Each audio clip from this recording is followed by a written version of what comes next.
Selamat sore para netizen dimanapun kita berada, salam inspirasi bagi kita semua ya. Kata Pak Mahfud itu menandakan apa begitu kan? Ini bukan gertakan ya, hak angket ini begitu, benar-benar nyata dan benar-benar akan terjadi. Ini Mahfud MD pastikan rencana hak angket bukan gertakan, gugatan ke MK juga tunggu pengumuman. Nah jelas mereka begitu kan ya. Artinya apa? Artinya selama ini yang digaungkan oleh masyarakat begitu kan, sebagian masyarakat hanya gertakan saja. Apalagi istana mengatakan wah ini hanya gertakan.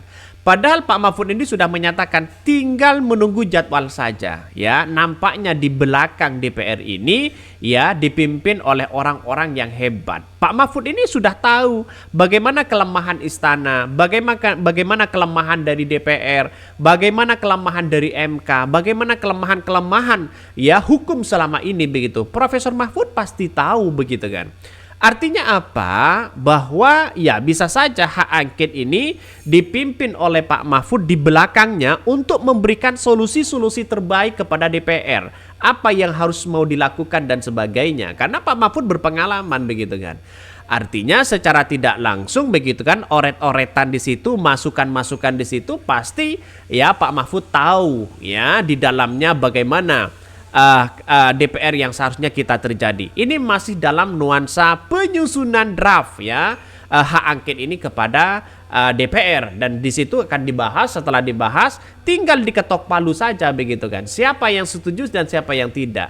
Secara kalkulasi politik ya, dari 300 kursi ya dari 01 dan 03 versus dengan 02 yang kemudian 200 sekian begitu kan, jauh. Kekuatan di parlemen sangat luar biasa. Maka Pak Mahfud cukup yakin kalau ada dugaan-dugaan kecurangan, kalau ada dugaan-dugaan manipulasi data dan sebagainya, pasti akan ketahuan di situ begitu. Hak angket dampaknya bisa saja tidak hanya mendiskualifikasi seorang Gibran, memakzulkan Jokowi, bisa saja ini ada pembatalan di situ DMK. Kalau memang hak angket ini mendesak terhadap MK, maka MK bisa saja kalau mau jujur bisa dibatalkan ya pemilu ini, ada pemilu ulang begitu kan.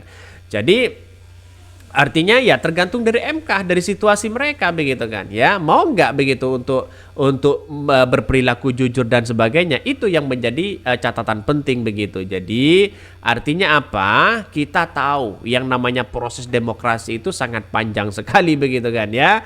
Tidak hanya cukup berkontribusi di situ begitu kan ya, tapi bagaimana gerakan-gerakan itu juga ya dilakukan. Salah satunya kalau memang hak angket itu benar-benar ada dugaan kecurangan, bisa saja ini terjadi begitu kan. Dan ini bukan gertakan kata Profesor Mahfud begitu kan ya. Bahkan serius Prof katanya, iya ini memang serius begitu kan ya. Karena ini benar-benar tahu nuansa-nuansa bagaimana kelemahan-kelemahan seorang Profesor Mahfud begitu. Dan tidak hanya itu, Pak Surya Paloh juga mengatakan tetap ya hak angket itu solid di 01 begitu. Apalagi Profesor Mahfud sudah mengatakan bahwa dengan hak angket gugatan ke MK, jalur hukum jalan terus katanya, bukan gembos tapi pompanya malah makin keras ya. Struktur di situ begitu kan ya, bagaimana penyusunan draft yang ada selama ini. Maka saya katakan sejak awal Pak Mahfud MD sudah tegas mereka begitu kan ya, hak angket itu adalah mengusut kecurangan pemilu, bukan gertakan. Saya pastikan ini jalan katanya. Ini komentar-komentar dari Profesor Mahfud. Artinya apa? Artinya ini bukan hanya gertakan kepada istana dan Jokowi. Memang sekarang ini kalau melihat situasi dan politiknya, istana dan Pak Jokowi begitu kan sudah mulai agak panik di situ melihat pemakzulan ini.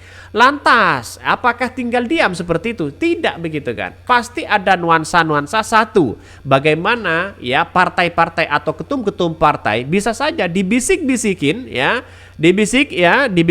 pakai bisik-bisik dan sebagainya begitu kan, untuk melihat ya bagaimana hak angket ini terjadi. Kalau ada penjagalan, ditawari menteri misalnya, ditawari jabatan, kalkulasi jabatan dan sebagainya, bukan tidak mungkin ini ada penjagalan tertentu begitu kan. Ya, kabar informasinya kayaknya begitu kan. Ini kayaknya sepertinya begitu kan ya. Dengan adanya seperti ini katanya ada penjagalan. Katanya ada 10 miliar per dewan, per anggota per DPR. Apakah benar seperti itu begitu kan? Ini harus benar-benar diklarifikasi betul untuk mencegah bagaimana hak angket ini terjadi. Lalu kemudian apa sih dampaknya dari hak angket itu? Hak angket itu dampaknya satu ya, kita tahu yang namanya kecurangan sistematis ya, kecurangan dugaan-dugaan yang ada itu akan ketahuan di hak angket di situ begitu. Dengan apa? Dengan bukti-bukti yang ada begitu kan.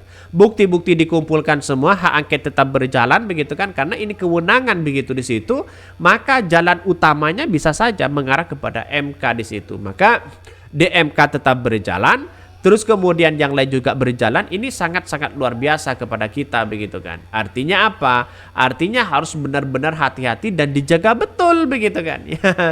Jadi masyarakat hari ini jangan sampai jangan sampai keteledoran di situ begitu kan ya.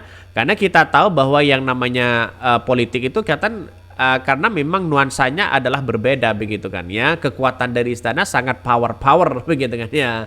Kekuatannya sangat luar biasa di situ begitu. Jadi bukan tidak mungkin ya, kita tunggu saja yang lain begitu kan ya. Bagaimana nanti hak angket itu tetap bergulir.